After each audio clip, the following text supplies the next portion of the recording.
Olá, amigos e amigas, bom dia. Oi, gente, bom dia. Crime chocante em Vila Velha. Uma idosa de 88 anos foi encontrada morta dentro de casa. Ela estava com os pés amarrados. Nossa equipe acompanhou com exclusividade a prisão dos suspeitos. Vanusa Santana traz esse destaque. Foi pela manhã, lá no bairro Vila Batista, 3 suspeitos de assassinarem uma idosa de 88 anos foram detidos pela Guarda Municipal de Vila Velha. Eles são suspeitos, como eu disse, de assassinar essa idosa. Ela foi encontrada dentro de casa no bairro Ilha das Flores, amordaçada, amarrada nas mãos e nos pés. Ela também tinha ferimento. Os suspeitos já encontram-se aqui na DHPM em Barro Vermelho. Daqui a pouquinho você vai conferir toda essa cobertura que nós, da TV Tribunas, acompanhamos com exclusividade. Valeu, Vanusa. Pessoal, seria uma pista do desaparecimento de perito. Policiais escavam terreno no Jockey de Vila Velha. O perito era presidente do clube. Vamos chamar a Suzy Faria, que traz destaque pra gente. Olá, Suzy. Olá, George. Pois é. Policiais civis, bombeiros, perícia, core, todos estiveram aqui no Jockey hoje pela manhã à procura do corpo do perito, que desaparecido agora se trabalha mais com a hipótese realmente de que ele tenha sido assassinado. Detalhes daqui a pouco. Vocês. Pelo destaque. E veja ainda na edição de hoje, facção e barra de ferro. A briga no meio da rua terminou em morte. Vejam também, pessoal, essa imagem. Funcionários de uma empreiteira ficaram pendurados mais de 20 metros de altura. Um dos lados do andaime rompeu. TV Tribuna, eleições 2022. A sabatina com os candidatos ao governo do estado começa agora.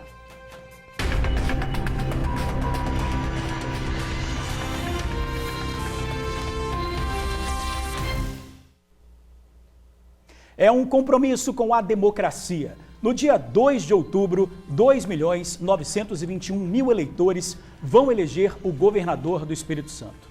E o TN te ajuda a conhecer as propostas dos 7 candidatos ao governo do estado.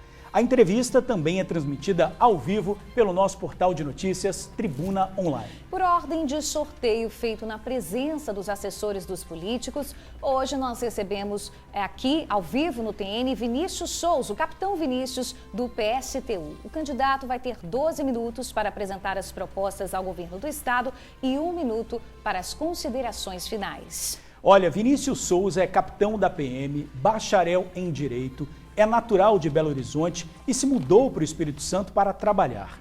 É morador do município de Castelo, no sul do estado. Em 2008, ingressou na PM do Espírito Santo. Candidato, boa tarde para o senhor. Boa tarde, candidato, bem-vindo. Boa tarde, Bruna. Boa tarde, George. Desejo também uma boa tarde ao meu irmão trabalhador e minha irmã trabalhadora que estão aqui acompanhando essa entrevista. Candidato, o tempo da sua entrevista começa a contar a partir de agora.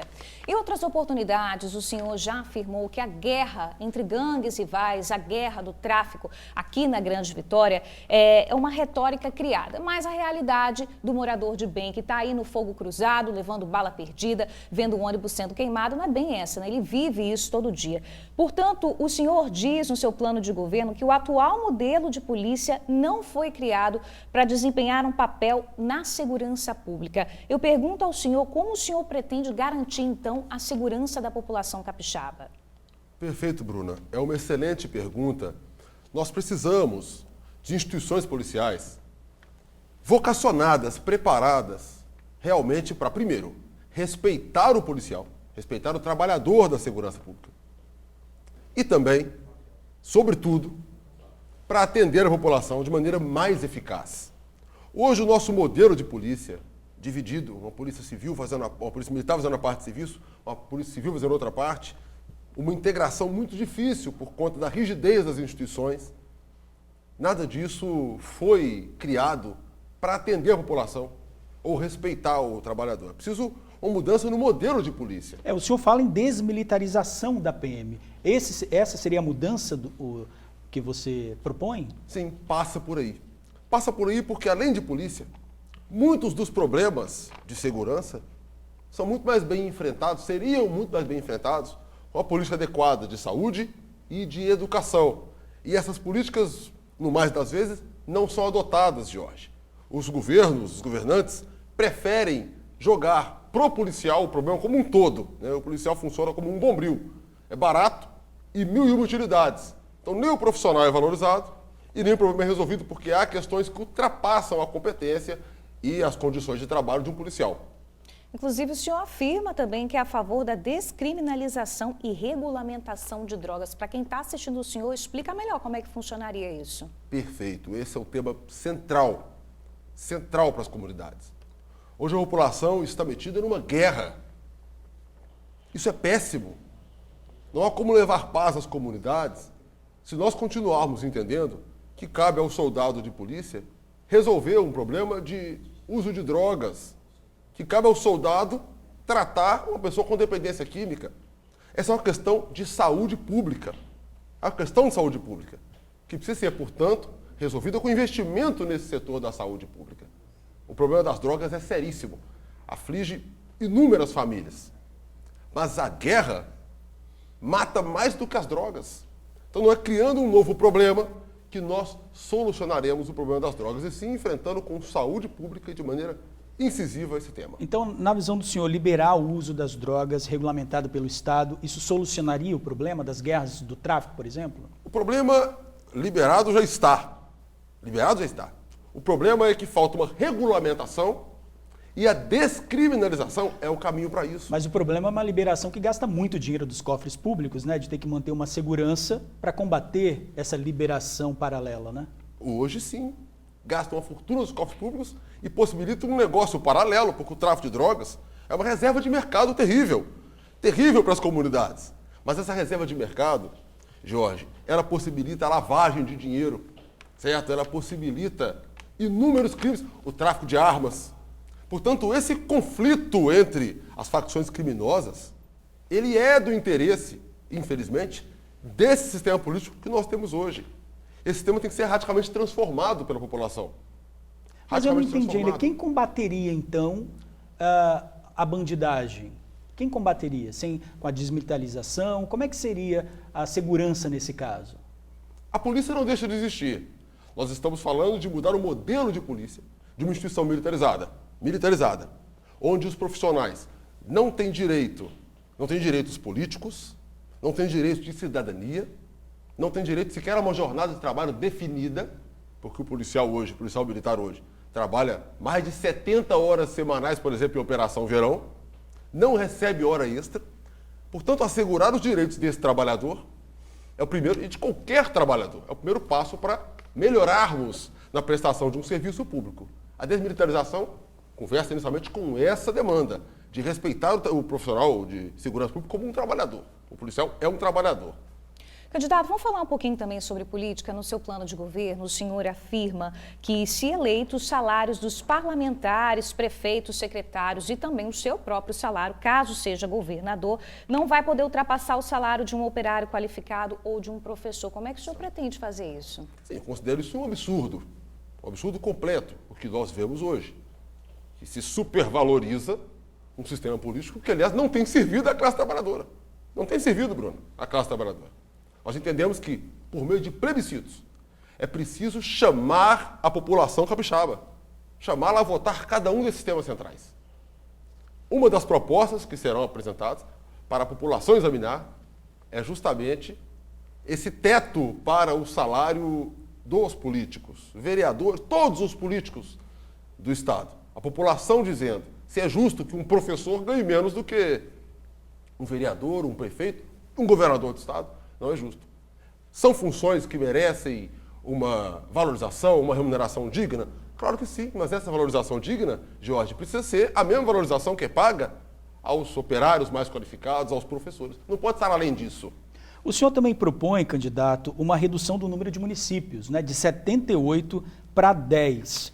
O que aconteceria com essa mudança na avaliação do senhor? Perfeito. É preciso deixar claro nesse ponto, Jorge, que como uma candidatura socialista, apresentando um programa socialista para a comunidade, isso tudo se define por plebiscito. É, portanto, uma decisão democrática. Necessariamente então, democrática. É uma proposta. Uma proposta de chamar as massas para decidir, digamos, hoje nós temos 78 municípios.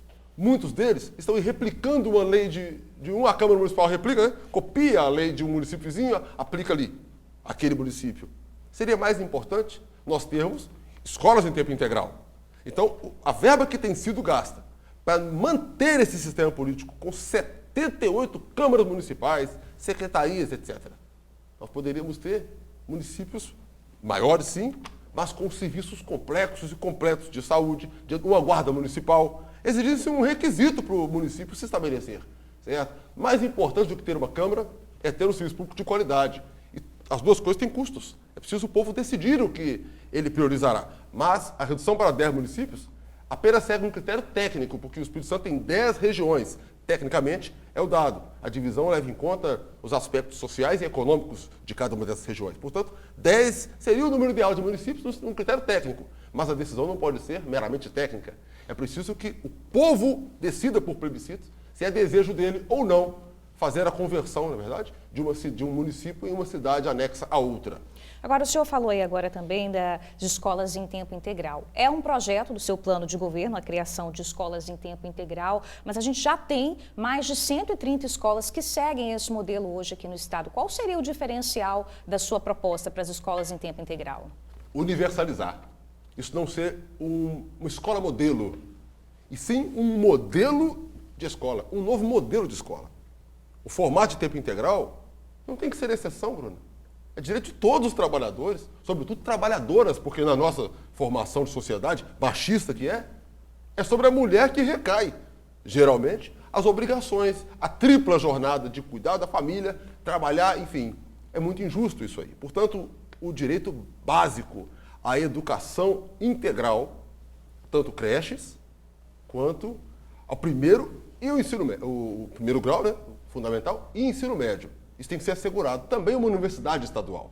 Como é que o senhor pretende criar uma universidade estadual? Perfeitamente. Do ponto de vista dos recursos, eu já quero assegurar que a retomada do nosso patrimônio, que tem sido tomado, nosso patrimônio tem sido entregue com privatizações sequentes aí de empresas altamente lucrativas e que não tem R$1 de dívida, como a ES Gás, que foi recentemente entregue. Certo? Esse é um patrimônio milionário que possibilitaria, se fosse investido em nós, classe trabalhadora, possibilitaria que nós tivéssemos um modelo de escola integral, de creche em tempo integral e uma universidade do Estado, sem vestibular, onde a juventude pudesse estar matriculada, ao invés de, nas ruas, correndo risco, inclusive se envolvendo com a criminalidade. Portanto, essa guerra às drogas se estende até aí. Se nossa juventude, em perspectiva, tiver acesso a uma escola integral, tiver acesso a uma universidade, muda a perspectiva e uma política de educação se aplica até mesmo à segurança. Como que seria o ingresso nessa universidade estadual, então, sem vestibular? Os critérios da formação, né, no ensino médio, que é um requisito, né, para qualquer matrícula, e a pessoa seguiria para o curso de sua preferência, desde que com o requisito da formação no ensino médio. Candidato, sobre a habitação, o senhor diz sobre a construção de moradias em larga escala, usa essa expressão, e bairros estruturados. Né? Como é que seria essa ação se o senhor fosse eleito? Perfeito, Jorge. Veja que nós no Brasil temos os recursos, temos a matéria-prima que inclusive vai daqui para o mundo.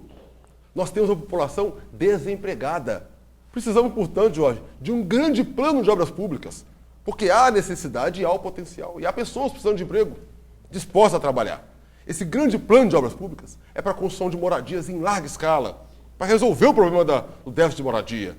É também para a construção de refeitórios populares, certo? O problema da fome tem afligido muitas pessoas. Nós estamos com 1/4 da população do Espírito Santo na linha da pobreza.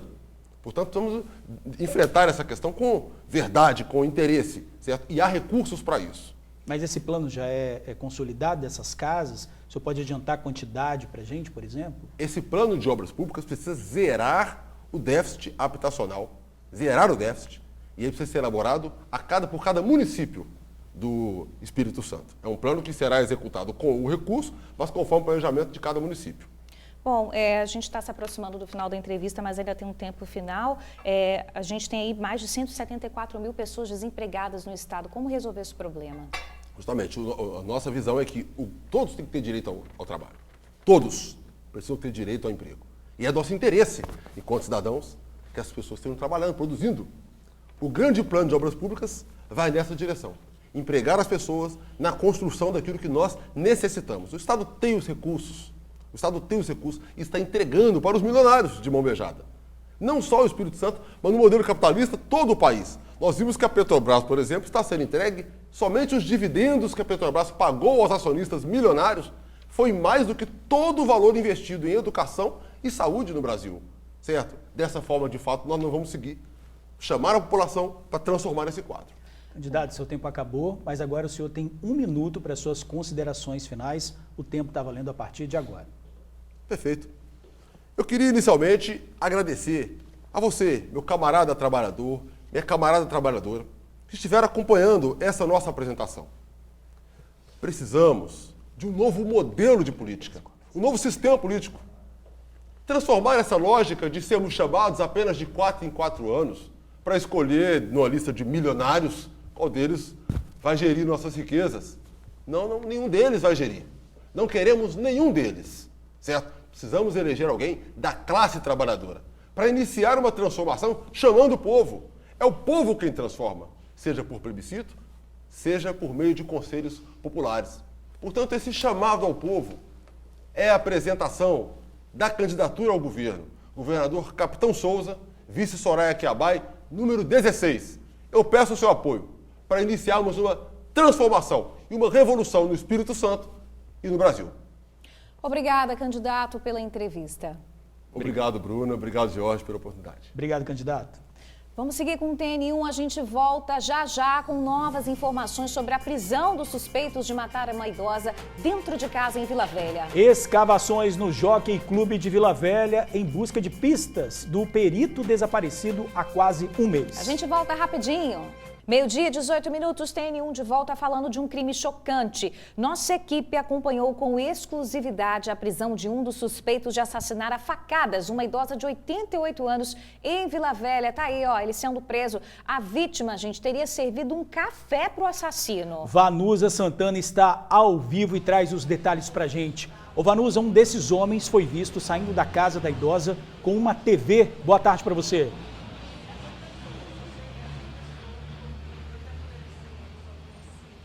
Exatamente, George, boa tarde para você, para o pessoal de casa. Foi essa informação aí que levou realmente a Guarda Municipal de Vila Velha até o bairro Vila Batista na manhã de hoje. 3 suspeitos de assassinar essa idosa, Dona Neuza, de 88 anos, que foi encontrada morta ontem à noite no bairro vizinho, que é ali Ilha das Flores, foram detidos pela Guarda Municipal de Vila Velha. A gente acompanhou aí a prisão de um deles, que é o Max. Esse rapaz que vocês estão vendo agora aí, ele costumava ir até a casa da idosa justamente para receber dinheiro dela. Ele chegava ali e ela caridosamente ofertava o dinheiro a ele, porque ele pedia. Ele é usuário de drogas, dependente químico, e aí praticamente toda semana ele aparecia na casa dela, pedia o dinheiro e ela dava. Ela era portadora de Alzheimer. De um tempo para cá, os familiares resolveram tirar o dinheiro dela, né? E aí quem ficou administrando era uma cuidadora e também os familiares, que aí então, quando ele chegava e pedia dinheiro, ela não tinha mais para dar. Ontem, até o momento que a gente tem a informação é de que ele teria estado lá justamente e pedido dinheiro. Ela negou e aí tudo teria acontecido. A gente esteve acompanhando com exclusividade aí a prisão dele e agora vocês conferem aí a matéria que eu produzi. O primeiro suspeito da morte da idosa Neuza foi detido na rua Santa Alice, no bairro Vila Batista, em Vila Velha. Max Macedo Nolasco tem 36 anos. Segundo testemunhas, ele foi visto saindo da casa da vítima carregando uma televisão. O aparelho de TV foi encontrado na casa de Max. Também lá, os agentes da Guarda Municipal de Vila Velha apreenderam joias que pertenciam à dona Neuza, encontrada morta nessa quarta-feira. Os adornos foram reconhecidos pela cuidadora dela. Neuza Ribeiro da Costa foi assassinada dentro de casa, no bairro Ilha das Flores. Ela estava amarrada e amordaçada, tinha sinais de espancamento. De acordo com testemunhas, Max, há cerca de 1 ano, ia à casa da idosa para pedir dinheiro. A gente suspeita de um rapaz que sempre vinha pedir dinheiro a ela aqui, a parte da tarde. Dava sempre que ela podia, que tinha dinheiro com ela, ela ajudava. A companheira de Max também foi detida na casa dele. O crime teria tido a participação de um segundo suspeito. Ele acabou preso pela Guarda Municipal no mesmo município. Max negou o crime. Não matei ninguém não, senhor. E essa televisão aí é dela, não é? Não me deu para guardar. Ela te deu para guardar? Não, rapaz, que me deu para guardar para ele. Ontem você esteve na casa dela? Não, passei lá, pedi R$5 ela só. E ela te Ela deu? me deu R$5. Amigos e familiares suspeitam que o assassino tem entrado com a permissão da idosa. Quando a primeira pessoa chegou aqui, encontrou aqui na cozinha de casa o café que estava dentro dessa leiteira aqui, ó. Existe também a suspeita que a idosa, inclusive, tenha vindo para cá, passado um cafezinho para servir ao assassino. Daqui da cozinha, ele teria seguido para o quarto, onde a idosa acabou sendo assassinada. Vamos mostrar para vocês que estão em casa? Ó, ele teria feito esse trajeto, veio até o quarto e aqui ele usou a própria roupa da idosa, que está aqui agora no chão, ó, para amordaçá-la e também amarrá-la. Foi uma vizinha que encontrou a idosa morta dentro do quarto. Ela teria entrado na casa depois de estranhar o fato do portão da varanda estar destrancado. Dona Neuza tinha 88 anos, vivia sozinha nessa casa, no bairro Ilha das Flores, em Vila Velha. Ela tinha Alzheimer, por isso uma cuidadora fazia companhia a ela nas manhãs. No dia do crime, ela ficou agitada e teria pedido para a cuidadora ir embora. Só que ontem, como ela estava muito agitada e ela era uma pessoa que ela se sentia independente, ela não gostava muito que as pessoas ajudassem ela. Então ela não gostava muito de ter alguém com ela aqui. Quando ela ficava muito agitada, querendo que eu fosse embora, a orientação das sobrinhas dela era que eu fosse. Os 3 suspeitos do crime, depois de detidos, foram levados para a delegacia para serem ouvidos.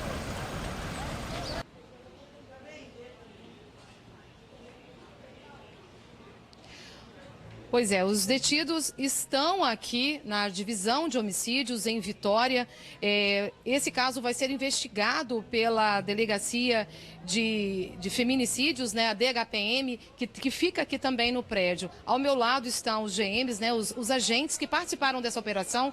E a primeira coisa que eu queria saber, o agente Schultz, um dos suspeitos confessou o crime. Confessou. O Max, né, ele disse que...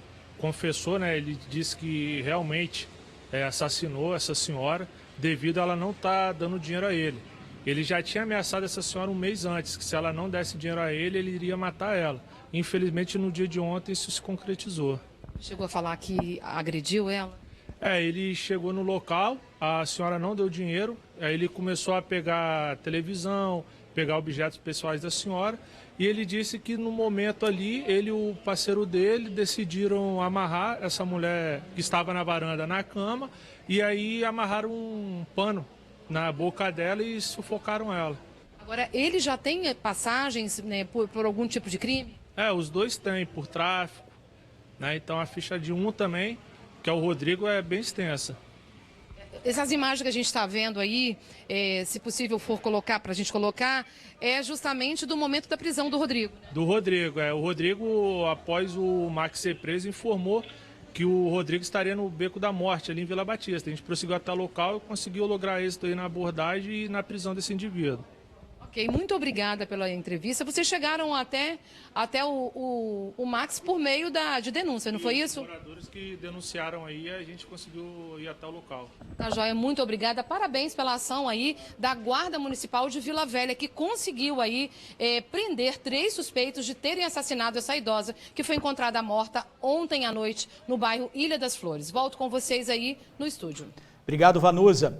Pessoal, quase um mês do desaparecimento de um perito da Polícia Civil, hoje cedo uma máquina escavou um terreno no Jockey Club de Vila Velha. Era o local onde o policial aposentado foi visto pela última vez. Suzy Faria vai trazer agora as informações para a gente ao vivo. Suzy, é com você. Pois é, George, Bruno e amigos do TN, boa tarde. Estamos aqui no Jockey Club, onde hoje pela manhã, peritos da Polícia Civil, bombeiros, CORE, Pessoal especializado dos bombeiros com os cães fizeram uma varredura, não apenas aqui nessa área, mas de algumas áreas adjacentes, onde tiveram denúncias de que poderia estar enterrado o corpo do perito Celso Marvila de Lima, de 64 anos. Próximo dia 3, completa um mês de desaparecimento. Pela manhã estive aqui e acompanhei um pouco desses trabalhos que vocês vão ver agora. A Delegacia de Crimes contra a Vida de Vila Velha fez hoje uma operação para tentar localizar o corpo do perito criminal Celso Marvila de Lima, de 64 anos. Bombeiros, perícia, equipe especial do CORE estiveram na área do Jockey Clube de Itaparica. A máquina escavou o terreno, peritos procuraram vestígios que ajudassem a esclarecer os fatos. O jockey foi o último local que o perito foi visto vivo, o que aconteceu na tarde do dia 3 de agosto. Marvila era o presidente e daqui teria sido visto saindo por volta das 6 horas da tarde do dia 3. Logo depois, o carro dele foi encontrado em chamas em uma estrada rural. Por isso, os policiais passaram a escavar para saber se encontravam provas, vestígios ou indícios que levassem a localizar o perito. Logo que o carro do perito foi encontrado carbonizado lá na estrada do Xuri, a principal suspeita que a polícia trabalhava é de que ele estava desaparecido. Agora, depois de quase um mês sem conseguir qualquer informação sobre o paradeiro dele e com toda essa movimentação aqui no Jockey, de escavação, perícia criminal, parece que essa hipótese mudou. E a mais forte agora é de que o perito esteja morto. Nessa operação, que aconteceu também nos bairros de Ataí, de Ponta da Fruta e Barra do Jucu, levou à apreensão de materiais e de pelo menos 2 veículos. Entre eles, uma caminhonete e um Fox. Os policiais não quiseram adiantar informações, já que a operação continuava em andamento. Essa falta de informação oficial, George e Bruna, leva a gente a uma série de dúvidas, né? Se desde o início se falou que o perito tinha sido visto saindo daqui por volta de 6 horas da noite, e se o carro dele foi encontrado quilômetros daqui, na localidade ali de Xuri, por que a polícia volta seus olhos para esta região, onde, aqui no Jockey, onde o perito criminal era presidente? Será que a morte aconteceu aqui dentro? Será que ele foi enterrado dentro dessa área? Bem, essas dúvidas, então, a polícia está tentando sanar com essas investigações que agora nós vimos aí, esse aparato todo de pessoas dentro desta área em busca de uma pista que leve à identificação e à localização do perito criminal Celso Marvila, que no próximo dia 3 de setembro completa um mês de desaparecido. E também o que teria levado à morte dele, qual teria sido o motivo. Envolve questões imobiliárias, financeiras, atritos com algum sócio ou alguma pessoa fora desse clube? Bem, todas essas dúvidas ainda estão com a gente e as investigações estão com a polícia. Vamos ver aí quanto tempo eles vão levar para anunciar o que de fato aconteceu e esclarecer tudo o que envolveu o desaparecimento ou morte do perito. É com vocês aí no estúdio, George e Bruna. Obrigada, Suzy, pelas informações. Olha, agora a gente vai acompanhar imagens impressionantes em Castelo, no sul do estado. Um homem, gente, foi morto com golpes de facão no meio da rua depois de uma briga. Os 2 homens batem boca. Um deles, o de casaco vermelho, segura uma barra de ferro, até que o outro tira um facão da cintura. Eles seguem brigando na calçada. Uma mulher se aproxima e tenta separar os 2, mas em seguida também entra na briga. Ela empurra e dá tapas no homem. Seria a esposa do rapaz que está com o facão. Os 3 vão para o meio da rua.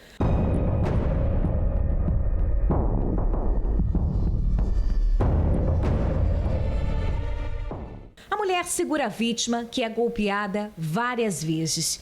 Ele cai no meio da pista entre os carros. Marido e mulher saem andando como se nada tivesse acontecido.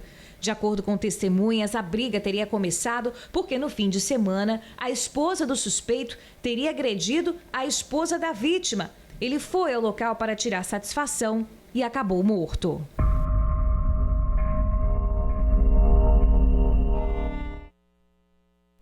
Chocante, né? O homem e a mulher envolvidos nesse caso foram conduzidos à Delegacia Regional de Castelo. Eles foram autuados em flagrante pelo crime de homicídio. A polícia identificou a criança de 11 anos que fez ameaças a alunos de uma escola municipal em Vitória. A criança usou um perfil falso para intimidar os estudantes com uma arma. Vanessa Calmon está aqui e traz os detalhes para a gente. Boa tarde, Vanessa. Muito boa tarde, Jorge. Boa tarde, Bruna. Boa tarde para todo mundo que nos acompanha. Olha que situação, viu? A Polícia Civil começou a investigar, né?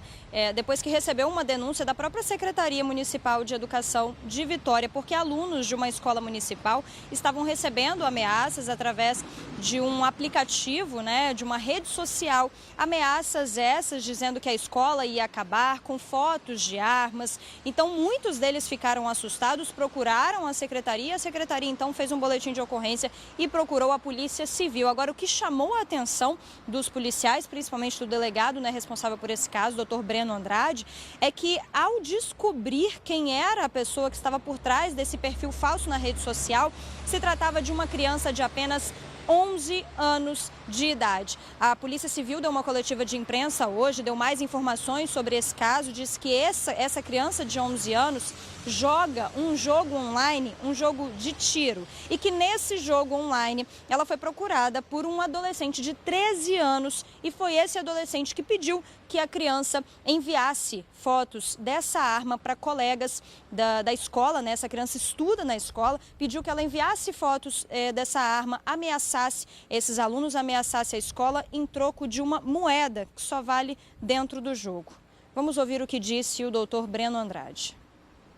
Sexta-feira, dia 26, uma criança de 11 anos de idade foi identificada como responsável por essa postagem. E essa criança foi conduzida até a unidade policial junto dos seus pais e lá confessou o caso. E nós também encontramos o telefone celular com um perfil falso e com a postagem que ele havia feito. A criança justificou para a gente ali que era uma brincadeira e que ela teria feito isso a pedido de um adolescente de 13 anos, residente em outro estado da federação, e a recompensa seria R$30 de créditos dentro de um jogo online. Tanto essa criança quanto esse adolescente, eles se conheceram dentro desse chat do jogo online, e aí esse adolescente de 13 anos pediu para essa criança fazer uma postagem e a criança escolheu a escola a qual ela estudava e fez essa postagem, causando pânico ali aos alunos e professores, obviamente em função desse recente atentado que quase ocorreu aqui em Vitória também. Pois é, muito complicado, né, gente? O delegado, inclusive, disse que os pais, né, obviamente, dessa criança foram chamados também para prestar depoimento. Os pais disseram que não tinham conhecimento algum de que essa criança tinha conhecido essa pessoa em um chat online, e muito menos que tinha criado um perfil falso em uma rede social e estava por aí, né, fazendo ameaças a colegas de sala de uma escola municipal. Então, por isso, o delegado, Dr. Breno Andrade, ele frisou bastante esse alerta para os pais das crianças. Essa criança tinha um celular ali que ficava somente com ela. Então ele frisou bastante essa questão dos pais e responsáveis estarem atentos ao que a criança está fazendo no celular. É claro que qualquer denúncia que chega na Polícia Civil, ela precisa ser investigada, por mais que, mas é uma brincadeira, não existe brincadeira desse tipo. Então por isso que a polícia sempre vai atrás, vai investigar. Mas fica o alerta para os pais dessas crianças, né? Para que monitorem esses celulares, esses aparelhos eletrônicos das crianças, para que isso não aconteça. Volto com vocês aí no estúdio. Valeu, Vanessa Calmon. Obrigado pelas informações e pelo alerta também. Olha, agora a gente fala da morte de um empresário em um grave acidente que aconteceu na Serra. A batida foi hoje cedo do Bloco C do bairro Planalto Serrano. Ainda não se sabe a dinâmica desse acidente, mas testemunhas contaram que o empresário teria entrado na contramão em alta velocidade, atingindo um coletivo de frente. O carro ficou completamente destruído, a gente está vendo aí as imagens, e esse empresário, infelizmente, morreu na hora. Sivaldo era bastante conhecido na região por ser dono de uma serralheria. Uma mulher morreu queimada dentro de casa após um incêndio em Cariacica. Dona Elza, de 59 anos, estava acamada e, de acordo com os filhos, costumava fumar. Uma guimba de cigarro pode ter iniciado o fogo. Elza Santos, de 59 anos, dormia no quarto que fica no segundo andar dessa casa, em Bela Aurora, Cariacica. Do lado de fora, as marcas do incêndio que consumiu o cômodo. A vítima estava acamada e não conseguiu sair a tempo. Morreu carbonizada. De acordo com os vizinhos, a vítima estava acamada há cerca de 4 meses, depois de ter passado por uma cirurgia no fêmur. Como ela era fumante, eles acreditam que uma guimba de cigarro pode ter provocado um incêndio. Mas agora, somente o Corpo de Bombeiros é que vai poder dizer o que provocou as chamas. Na hora do incêndio, Elza estava sozinha em casa. Um vizinho ligou para um dos filhos, mas quando ele chegou já não tinha como fazer nada. O Corpo de Bombeiros apagou as chamas e acionou a Polícia Civil. A notícia da morte de Dona Elza deixou tristeza no bairro. Fica triste, né, filho? Fica triste, né? Conheci há muitos anos e outra coisa também, a gente tinha aquele contato um com a outra, com as pessoas, né? Que fatalidade, nossa solidariedade aí à família. Olha, a polícia quebrou um esquema de organização criminosa que roubou uma loja de celular em Vitória. Vamos fazer o seguinte, vamos conversar ao vivo com o repórter Luciano Rossetti, que traz todos os detalhes pra gente. Luciano, boa tarde para você.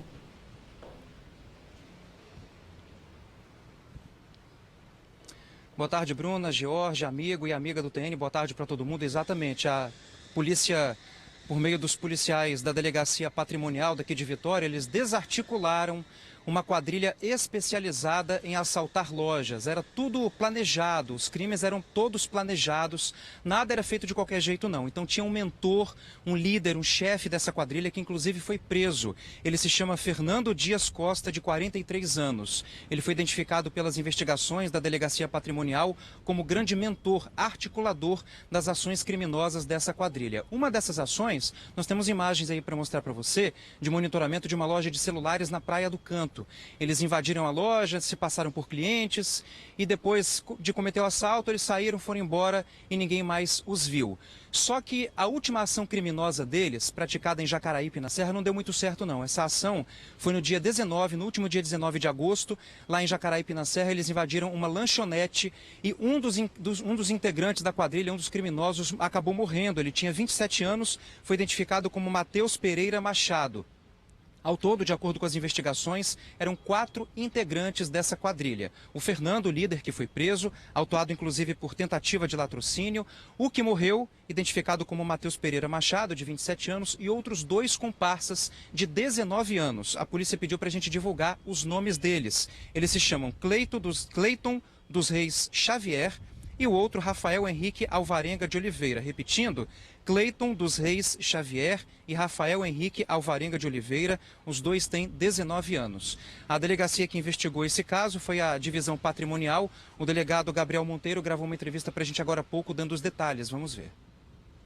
Nós iniciamos essa investigação, uma investigação difícil, porque só tínhamos as imagens, então conseguimos chegar a esse autor intelectual, Fernando, e os outros 3 indivíduos que estavam com ele, nesse e nos outros roubos que eles também cometem. Trata-se de uma quadrilha que estava vindo, cometendo esses roubos violentos, sempre armados, e inclusive, nesse roubo da Praia do Canto, o segurança, o vigia, só não veio a óbito, só não foi alvejado por muita sorte, porque a intenção deles era essa. Então é uma prisão qualificada.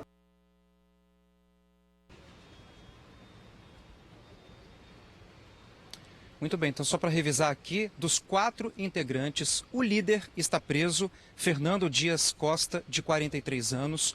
Outro integrante morreu, Matheus Pereira Machado, na última ação criminosa da quadrilha, no último dia 19, em Jacaraípe, na Serra, no assalto a uma lanchonete. E outros 2 estão foragidos. Vou pedir para colocar a imagem deles de novo, para poder falar os nomes deles novamente, porque a polícia pediu muito. Cleiton dos Reis Xavier e Rafael Henrique Alvarenga de Oliveira, ambos de 19 anos. Então a polícia continua atrás desses 2. Se você tiver qualquer informação, ligue para o Disque Denúncia 181. Volto com vocês. Certo, Luciano, impressionante as imagens desse assalto aí. Obrigada, meu amigo, pelas informações. Valeu. 2 funcionários de uma empreiteira quase caíram do andaime em que trabalhavam. Eles ficaram pendurados no prédio a mais de 20 metros de altura. O acidente aconteceu na praia de Itaparica, em Vila Velha. O registro foi feito por moradores que se assustaram com um forte estrondo causado pela queda parcial do balancim. A Camila começou a gravar logo que ouviu o barulho. O barulho foi muito grande, eu achei que era até um caminhão tombando. Quando eu fui olhar da minha janela, eu vi aquela poeirada e olhei e eu falei, meu Deus, será que caiu? Os 2 funcionários da empreiteira por pouco não despencaram. A obra está acontecendo neste prédio que fica na praia de Itaparica, em Vila Velha. Moradores registraram o desespero dos funcionários. Ali, eles ficaram por cerca de meia hora, tempo que os colegas levaram para bolar um plano de resgate. Nossa equipe não conseguiu falar nem com o responsável pelo prédio, nem com o responsável pela obra.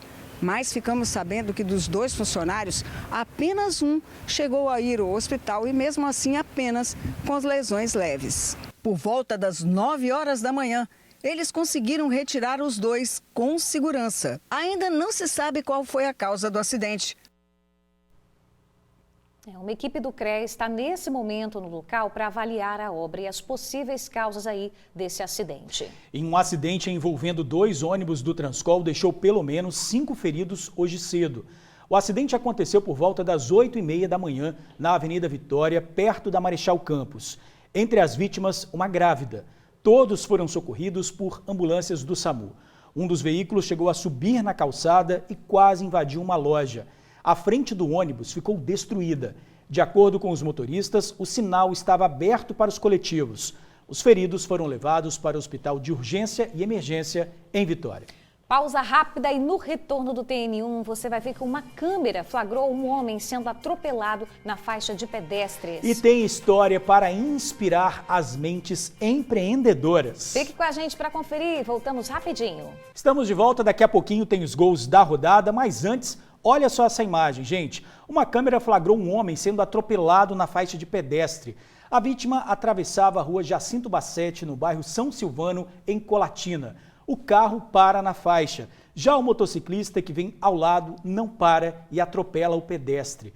Segundo testemunhas, o motociclista caiu e levantou em seguida, com alguns ferimentos pelo corpo. Já a vítima estava consciente, mas reclamou de dores na coluna e ficou no chão até a chegada do resgate. Impressionante, hein? Tem que ter muita atenção Nossa. na hora de atravessar, olha aí.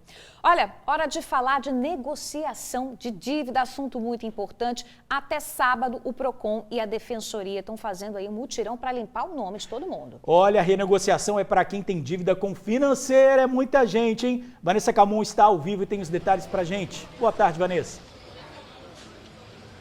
É isso aí, George, uma ótima oportunidade, né? Você aí que continua nos acompanhando de casa, se você tem alguma dívida com uma instituição financeira, você pode procurar aqui esse mutirão, então, que está acontecendo no estacionamento da Defensoria Pública do Espírito Santo, do centro de Vitória, tá, gente? Na Jerônimo Monteiro, que está rolando o mutirão. Para a gente explicar um pouquinho melhor como é que vai funcionar esse mutirão, quem é que pode vir até aqui, eu tô com o doutor Vitor Ramalho, ele é defensor público do Espírito Santo. Então, doutor, já explica pra gente quem é que pode vir aqui, esse mutirão é para quem? Boa tarde, Vanessa. Boa tarde a quem nos assiste em casa.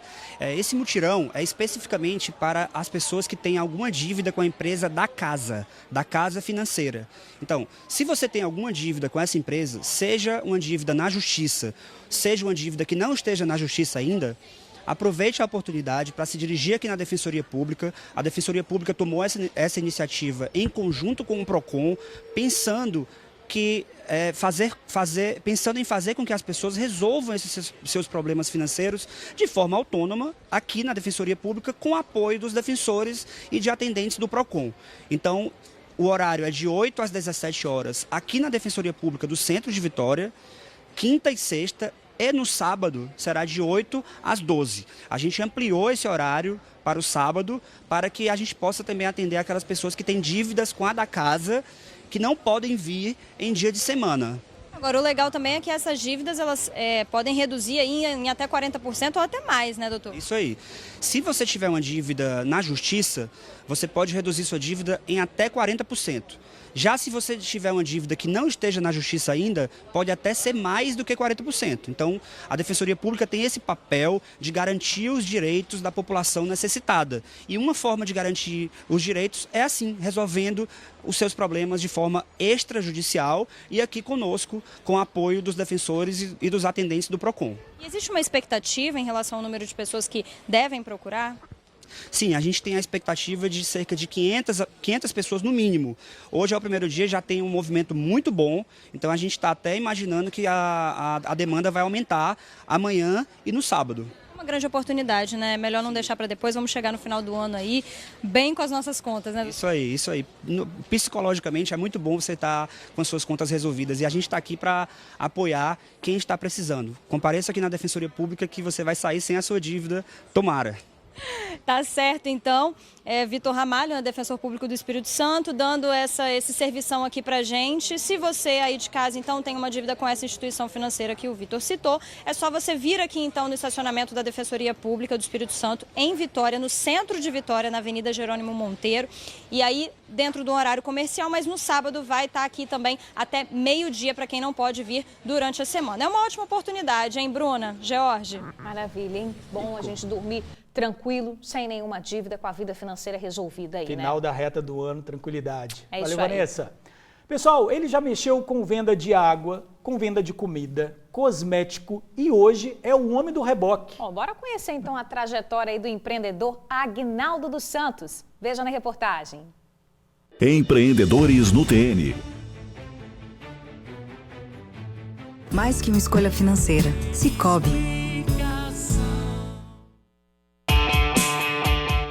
Tudo que você precisar em relação a reboque de carro ou moto, procura o Aguinaldo que ele tem.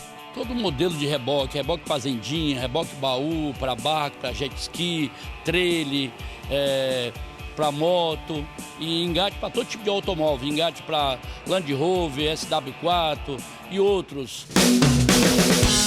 E empreendedor como é só dar uma brecha que o cara já manda uma propaganda, filho. O cara é bom ou não é? Dividimos até 18 vezes nos cartões, tivemos com a menor taxa do mercado e sem juros até 3 vezes sem juros trabalhamos. A empresa dele fica na rodovia Carlos Lindenberg, em Vila Velha. Tem mais ou menos uns 10 anos que ele trabalha nesse ramo. Mas o nosso amigo aqui já fez de tudo um pouco na vida. Olha aí, ó. Eu mexi com lanchonete há muito tempo, comecei aos 19 anos a mexer com lanchonete. E aí vendia na rua ambulantemente, depois abri uma lanchonete, 1, 2. Aí fomos para Uberlândia, Triângulo Mineiro, mexi com água mineral. De água mineral mexi com cosmético também. É exatamente nesse setor da empresa que os reboques nascem. É aqui que são fabricados os reboques e todos os equipamentos. Nessa parte aqui do galpão, eles são pintados, eles ganham cor, né? A cor que o cliente quiser. E nesse galpão onde nós estamos, os reboques são montados também. Mas vamos lá, vamos conhecer a empresa do Aguinaldo, passando aqui pela montagem, todos os setores. A gente chega nesse próximo aqui, que é onde os reboques são finalizados, né? Reboques, fazendinhas, enfim, o que o cliente quiser, ele pode encontrar aqui na empresa do Aguinaldo. Aqui eles são finalizados, os últimos detalhes são colocados aqui na montagem também. Eles ganham uma cor especial, um tratamento especial e vão direto para atender o gosto de cada cliente. É apertar cada parafuso, acertar as dobradiças, enfim, trabalho duro, viu? E como diz o ditado, por trás de um grande homem existe sempre uma grande mulher.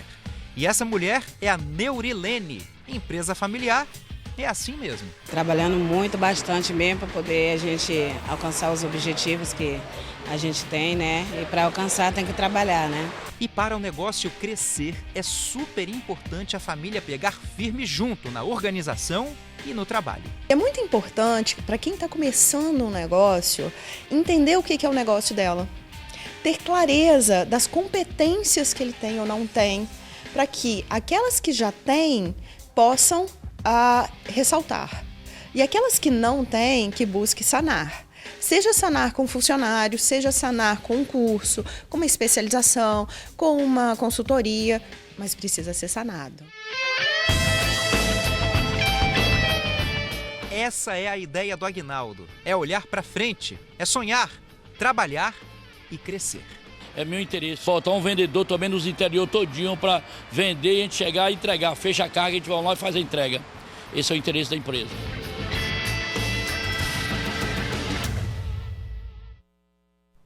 Isso aí, Aguinaldo. Olha só, mais detalhes para conhecer em detalhes a empresa do Aguinaldo. Vai lá no Instagram, tá? @MáximoReboques. @MáximoReboques. Vem comigo que eu tenho um recado muito importante para você. Em setembro está começando e você pode ganhar muito dinheiro no Capixaba Cap. No próximo domingo tem R$250 mil no quarto prêmio e ainda tem R$15 mil do primeiro ao terceiro prêmio. E tem mais 15 prêmios de R$1.000 no Giro da Sorte. Todos esses prêmios com dupla chance de ganhar. Não dê bobeira, compre vários Capixaba Cap e concorra a R$310 mil em premiações. Faz o seguinte, aponte o seu celular para esse QR Code e compre agora mesmo. Você também pode pagar seus títulos no app e site com Pix e cartão de crédito. Lembre sempre de informar seu CPF e telefone quando for comprar seu título. É uma forma de o Capixaba Cap te identificar mais rápido. Então é o seguinte, no próximo domingo, o Capixaba Cap pode mudar a sua vida. Garanta já o seu. Ao adquirir esse título, você pode contribuir com a Vitória Down. Capixaba Cap, custa pouco sonhar.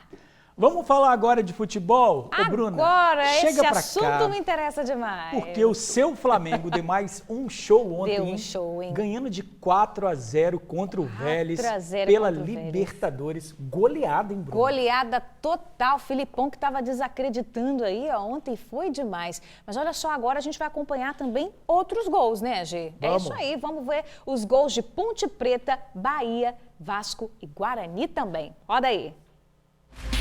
Pela Série B do Campeonato Brasileiro, Vasco e Guarani. Aos 20 da primeira etapa, Nenê parte para a cobrança e com categoria bate firme, 1-0 Vasco. No primeiro ataque do segundo tempo, Andrei Santos consegue boa jogada individual e chuta da risca da grande área. A bola desvia no meio do caminho e Egnaldo só tem o trabalho de empurrar para o gol. Aos 7, em cobrança de escanteio, Anderson Conceição sobe na pequena área para afastar o perigo de cabeça e termina testando contra a própria meta.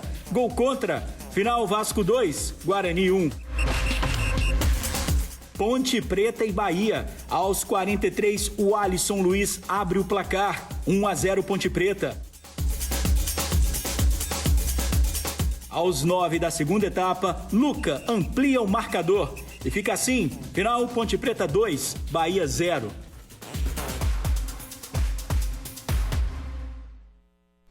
Muito bem, só jogo muito bom. Olha só, 1º dia de setembro, com previsão de chuva fraca em alguns momentos do dia na região noroeste e também extremo norte. A nossa previsão do tempo, hein? Não tem expectativa de chuva para a maioria das regiões do Espírito Santo. O vento continua aí soprando com moderada intensidade no litoral. Na Grande Vitória, continua aquele frio para o Capixaba, hein? Mínima de 14 e máxima de 24. Olha, tipo Pedra Azul na Grande Vitória, hein? Olha, tipo Domingos Martins. Acho que eu nunca ouvi falar numa mínima de 14 oficialmente. Exatamente. Aqui na Grande Vitória é bastante coisa. Vamos continuar se protegendo aí do frio, né? Tá na hora de encerrar, 12h57. Beijo enorme para vocês. O mês está começando agora, que seja um mês abençoado, né? Amém. Tchau, Valeu, tchau. gente. Obrigado pela audiência. Tchau, tchau.